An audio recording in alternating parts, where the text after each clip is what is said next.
Hello दोस्तों, आज सुनाता हूँ एक शहीद फौजी की प्रेम कहानी, जो कि किस प्रकार वो उसकी प्रेम कहानी रही थी। तो दोस्तों आइए सुनिए और चैनल को सब्सक्राइब करना। मुझे भरोसा है अपने इष्ट देव पर, वो एक दिन जरूर वापस आएंगे। चार्ली रेजिमेंट में भर्ती हुई है, अभी उनको पूरे 2.5 साल भी नहीं हुए और आर्मी वाले कहते हैं कि गायब हो गए। अरे भाई, ऐसे कैसे गायब हो जाता है कोई सेना से। दिनेश ड्यूटी कश्मीर बॉर्डर में लगी अभी 2 महीने ही हुए थे और ऐसी अनहोनी हो गई। पता नहीं कहाँ होंगे वो, जाने किस हाल में होंगे। भगवान करे जहाँ भी हो सुरक्षित हो। 1 हफ्ते से लापता है, लेकिन अभी तक कोई खोज खबर नहीं है। सिपाही को कौन पूछे, कोई नेता अफसर होता तो अमेरिका से भी खोज लाते। गरीब को कौन पूछे। कितनी बार मेजर साहब से कहा कि पता लगाइए मेजर साहब, मेरे पतिदेव का।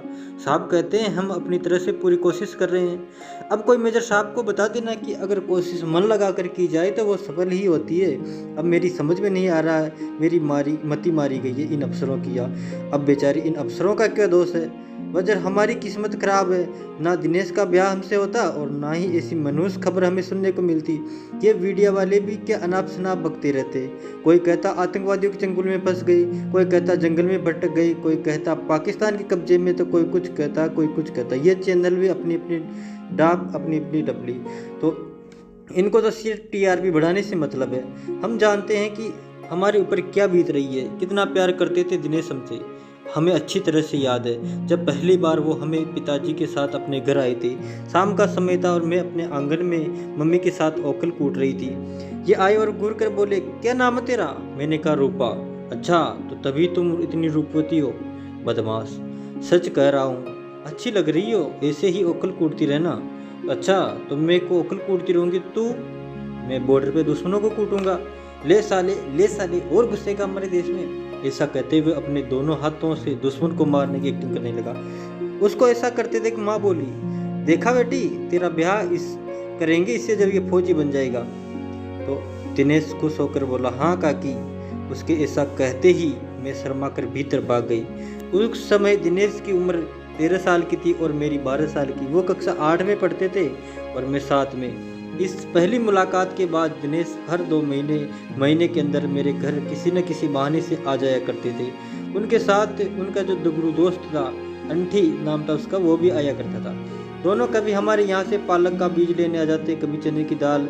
अंठी का असली नाम अंगद था, लेकिन वो अंटी कंचे खेलने में माहिर होने के कारण और चंट होने के कारण उसको सभी लोग अंटी कहकर पुकारते थे। अंटी शरारत के मामले में दिनेश से 2 अंगुल आगे था। बसंत ऋतु शुरू हो चुकी थी। उस दिन फूल देवी का त्योहार था।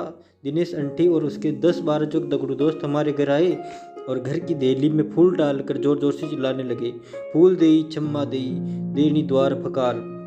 माँ ने सबके झोले में चावल, गुड़, माल्टा 5-5 रुपए भेंट किए। 5-5 रुपए भेंट किए और फिर माँ ने सबके लिए। तो ये बोले, फिर उसने अंटी ने बोले दिनेश से कि एक फूल, जो गुलाब का फूल भाभी के लिए। तो निकाल कर देली पर रख दिया उसने, तो ये तेरे लिए। तो सुनते ही मैं गुस्से में बोली, बदमाश। मैं आगे कुछ कहती तब तक वह सब वहाँ से रफूचक्कर हो गए थे। ऐसी ही शरारत इन दोनों ने होली के समय में भी की थी। गांव में जहाँ तहाँ होली की धूम मची थी। होलियारों की टोलियाँ होली गायन में व्यस्त थी और कहीं से जोगी आयो शहर में व्यापारी की आवाज़ आ रही थी, तो कहीं से बलमा घर आवे फागुन में की धुन सुनाई दे रही थी। पूरे गांव का माहौल होली के रंग में रंग चुका था। हमारे घर के आंगन में भी होली की टोली ठहरी। टोली के साथ दिनेश, अंटी और उनके बहुत सारे दगड़ू मित्र आए ठहरे। खिड़की से बाहर झांक कर होली का आनंद ले रही थी। तभी अंटी आए और बोले, भाभी बाहर आओ, होली खेलते हैं। हमने कहा, चुप, नहीं खेली हमें होली। तभी दिनेश वहाँ आए और पीछे से आकर हमारे चेहरे पर गुलाल मल दिया और खुश होकर चिल्लाने लगी, होली है होली है।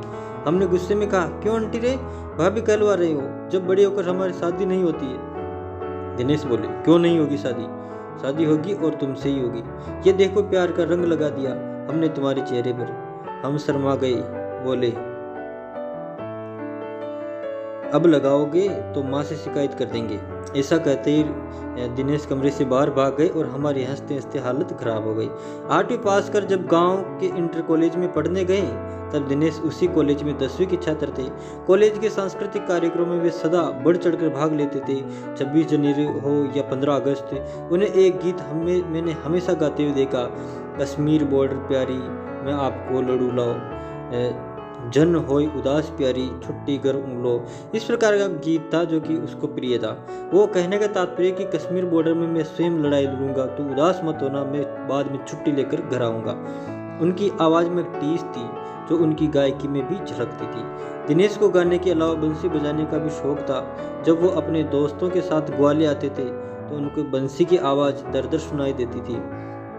बंसी में भी वो अपने प्रिय पहाड़ी गीत की धुन कई बार छेड़ते थे। ऐसा लगता था जैसे वो गीत मेरे लिए ही गाते होंगे।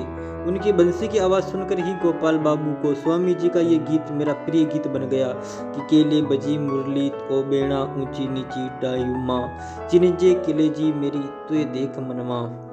ओ बहन, उन ऊंची नीची पहाड़ियों पर मुरली किसने बजाई?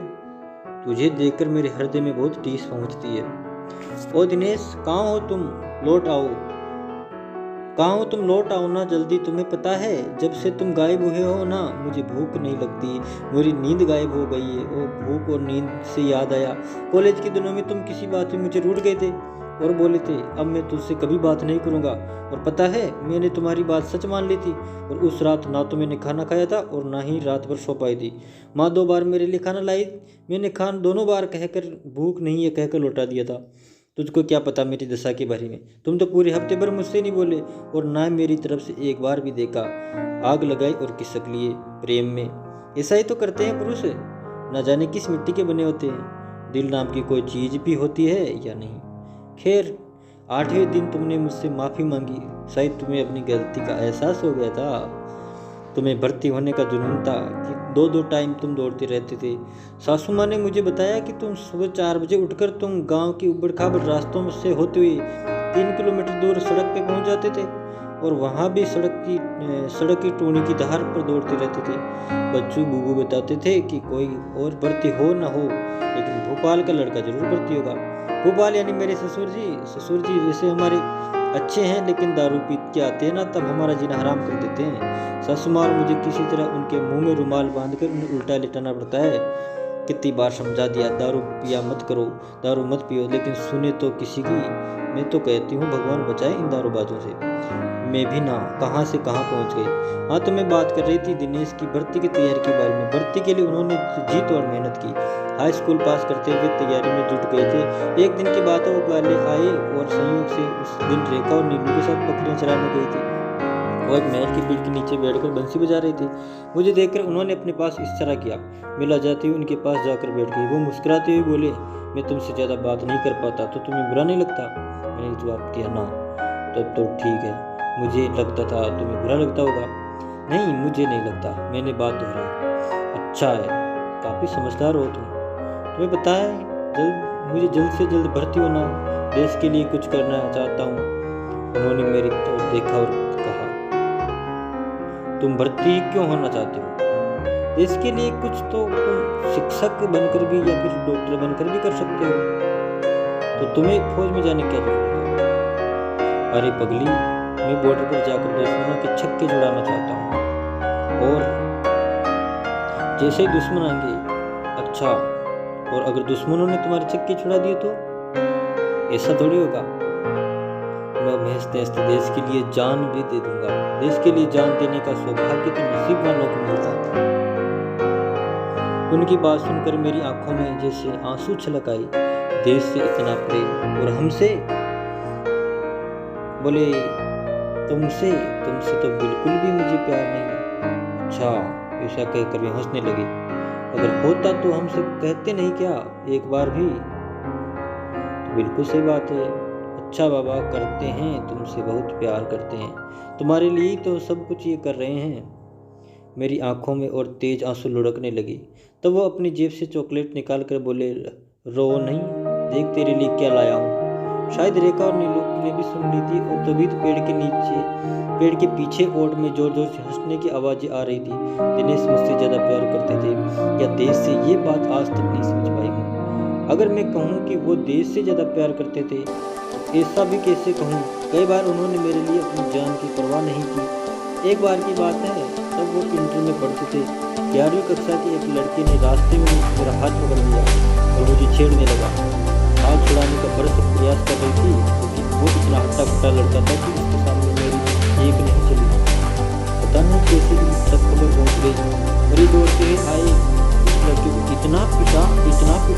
दूसरे दिन वो मुझे बहन कहकर पुकारने लगा। अब ऐसे में कैसे कह दूं कि मुझे देश से ज़्यादा प्रेम करते थे। यदि कहूँ कि वो मुझसे ज़्यादा और देश से कम प्रेम करते तो ऐसा भी कैसे कहूँ। एक बार की बात है, तब हमारी शादी हो चुकी थी। मैं घर में ज्वर से पीड़ित थी और इनके लिए लेटर आया कि तुमको अभी इसी वक्त कश्मीर जाना होगा। ये ज्वर में छोड़कर बॉर्डर पर चल दिए। बहुत अच्छा हुआ कि ससुर जी लाई हुई दवाइयों का असर हो गया। इंटर करने के 1 साल बाद ही दिनेश फौज में भर्ती हो गई। इनके 2 महीने बाद ही उनका दंगड़ू मित्र जो कि अंटी था वो भी सीआरपीएफ में भर्ती हो गया और भर्ती होने के 1 साल बाद ही उन्होंने मुझसे शादी कर ली। हमारी शादी के 1 दिन पहले इससे वादा किया था कि मुझे कभी अकेलेपन का एहसास नहीं होने दोगे। उन्होंने भरोसा दिलाया कि नहीं होने दूंगा। ड्यूटी से भी दिन में 2 बार फ़ोन करूंगा और करते भी थे, लेकिन पिछले 7-8 दिनों से ना तो उनका फ़ोन आया ना ही कोई खबर। माँ बापू का रो रो कर बुरा हाल था और एक ही तो सहारा था उनका, वो भी इतने दिनों से पता नहीं किस हाल में है। दिनेश की पत्नी को दिनेश फौजी का इंतजार करते करते 10 दिन हो गए। आज 11वां दिन है। रूपा अब भी पूरा भरोसा है कि उसका पति जरूर आएगा। शाम को कुछ फौजी ताबूत कंधे में उठाए उनके घर आए। फौजियों के पीछे गांव वालों की लंबी कतार थी। उन्होंने ताबूत रूपा के दौड़ते कमरे से बाहर देखा। आज दिनेश ने बता दिया था कि एक फौजी को सबसे ज़्यादा अपने वतन से प्यार होता है।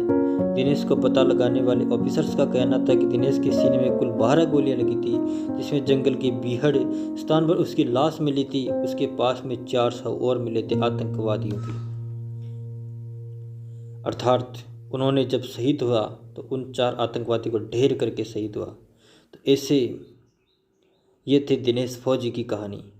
तो आपको कैसे लगी दोस्तों? अभी तक आपने चैनल को सब्सक्राइब नहीं किया, प्लीज़ चैनल को सब्सक्राइब कर लीजिए व ऐसी ही कहानियाँ सुनने के लिए हमारे चैनल से जुड़े रहिए। तो थैंक यू। जय हिंद, जय भारत।